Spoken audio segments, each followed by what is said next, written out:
Video games should be the most immersive medium for storytelling. They appear more lifelike than some movies, with consistent and realistic graphics. They feature surround sound audio and musical scores with gravitas. There's VR games that can extract you from your world and bring your hands and eyes into the digital one. No! Son! Ozzy, what's wrong? These technological factors are not miracle workers, just a means to enhance the most important factor for immersion: good writing.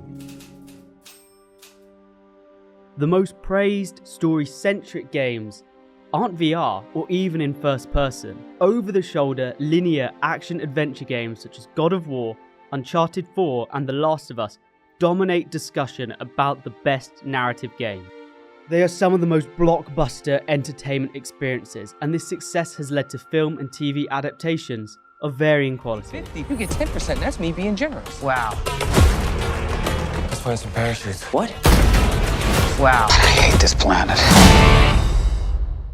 I want to discuss with you why video games shouldn't just be playable prestige TV, how they're failing to utilise the full immersive capacity of the medium, and why Red Dead Redemption 2 shines through its flaws as a story which would never be the same outside of its interactive world. Listen to me. Ludonarrative is a term that Time describes comes. a relationship between gameplay run and and don't story. look back. A relationship where there's either harmony. Ludonarrative is a term that describes the relationship between gameplay and story. A relationship where there's either harmony or dissonance. A disconnect between the playable actions and the story being told. We can always perceive the quality of this relationship, even if it doesn't stop us understanding a narrative. In the Uncharted series, you play as Nathan Drake, the orphan treasure hunter and family man who is cunning but kind. For me, it started when this guy called me up with a scoop on a massive historical find. It sounded like a complete fraud. Yeah, handsome fraud. No, I hadn't even met him yet. She knew. She knew. So this fraud says, if you fund the trip, then I'll give you the coffin of Sir Francis Drake. And for the record, I totally delivered. Yeah. But in the player's hands, he quickly becomes a warrior, slaughtering everyone in between his next ludicrous puzzle or ancient artifact. In Uncharted 4, developers Naughty Dog acknowledge this, not by adjusting Nathan's motives or the gameplay loop, but by winking and awarding the trophy Ludonarrative Dissonance for killing 1,000 enemies. Ludonarrative harmony is subtle if achieved, but is the essence of memorable gaming experiences throughout history. In Tetris, there's no story, however beating your own high score is a satisfying conclusion. The red zigzag pieces are quite antagonistic, and the line piece is a cliche but welcome Deus Ex Machina.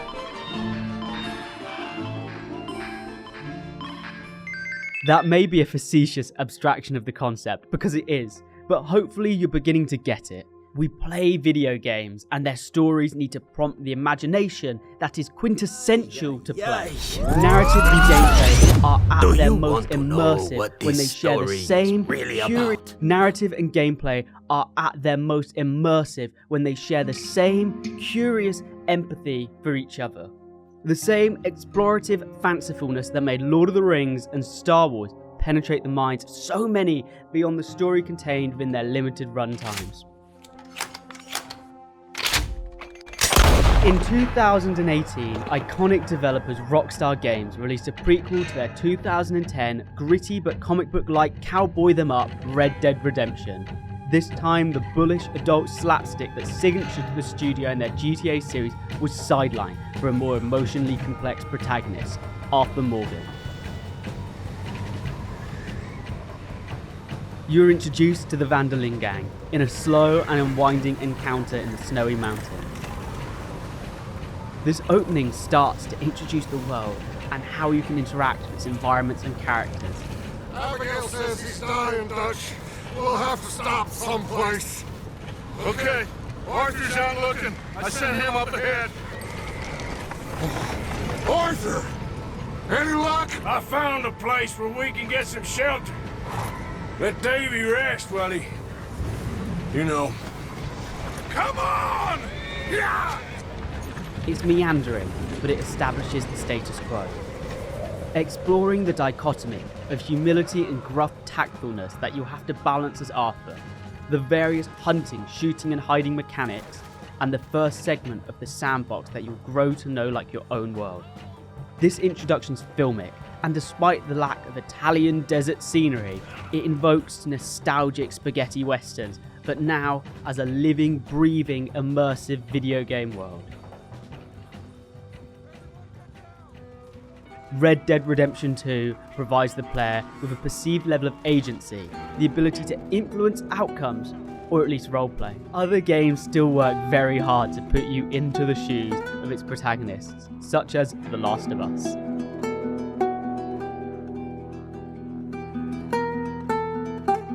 A comparison of the conclusions of these two award-winning games demonstrates this. The events of The Last of Us are more gameplay-centric, as player character Joel goes on a furious killing spree.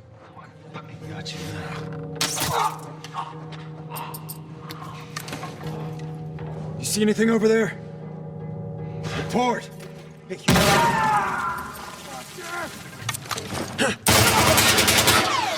The introduction of an assault rifle into your arsenal of foraged firearms is a great example of subtle ludonarrative harmony.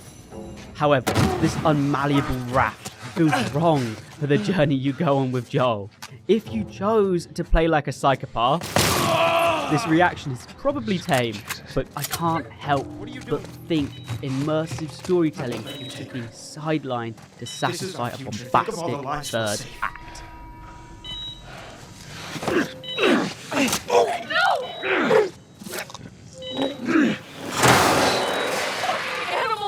Oh, shut the hell up!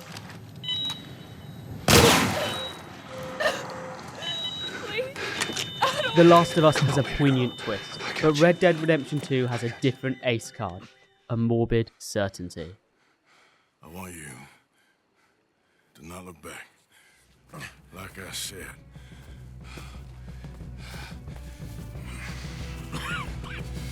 Arthur's death in the game is effectively certain from the moment you learn of tuberculosis. One action mission is punctuated by coughs and stumbles. It becomes clear that this is your final mission playing as Arthur.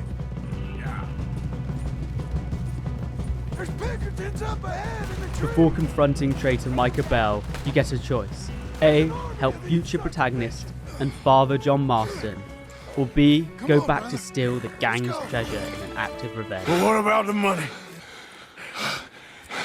I head down there, I'm dead in 5 minutes. I got a family.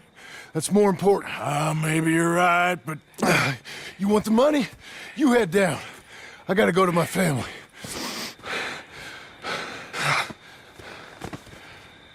I'm coming with you. I'm convinced this option only exists to make you think, engage with the moment and pick a fate. Even if you know you'll pick option A, the certainty or hesitancy with which you make that interaction is a gameplay mechanic in itself. A single button press given levity by good writing and understanding of the medium. Even if you know the ending of the game, this interaction is what makes video games replayable. Spoilers don't count for much. People watch games on YouTube and will come back to immerse themselves in a story they already know. All right, Arthur, come on, let's go. You go. Keep pushing, Arthur. No. No. I think I've pushed all I can. Come on. You go. We ain't got time for this, not now. We ain't both gonna make it. Go to your family. Arthur! Get the hell out of here and be a goddamn man. You're my brother. In the open world of Red Dead, you can interact with gangmates outside of missions, build bonds with colourful and reoccurring townspeople, and visit the aftermath of events. None of which is compulsory, yet it's the most valuable reward the game gives out. This is the heart and catharsis of the game. It brings stakes to what is a gameplay light but cinematic conclusion. In the end, you toy about in a technically meaningless fight. Survivor, Black Lung! A survivor! That's all there is! Living and No amount of mashing punch, spamming block will change the outcome. yet it's hopeful and engaging, giving you perceived agency over saving Arthur. You're shouting at the screen, and the screen is responding even if nothing changes. It turns out I've won.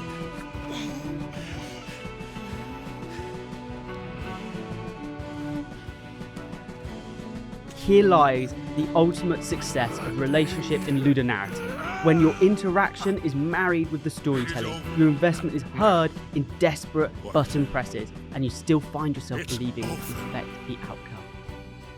I gave you all I had. I did. I tried.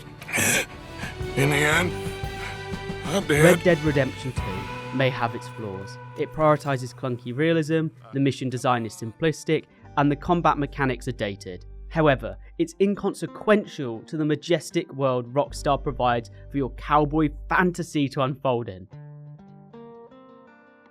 The protagonist of a video game should be you, the player, the character you control, as if it's an action figure you play with amongst a simulated toy box. Ludonarrative Harmony describes this story intertwined with play. Arthur is more than just a gun-slinging cowboy in a flimsy interactive fairy tale, whereas Joel is just an action hero in an admittedly morally complex and apocalyptic male fantasy gratifying movie. Red Dead Redemption 2 makes story its gameplay. It demonstrates what an experienced team, given a ton of time and a mountain of money, can do to make video games a uniquely massive experience. And it emphasizes the magic that can be found inside narrative. Stand unshaken.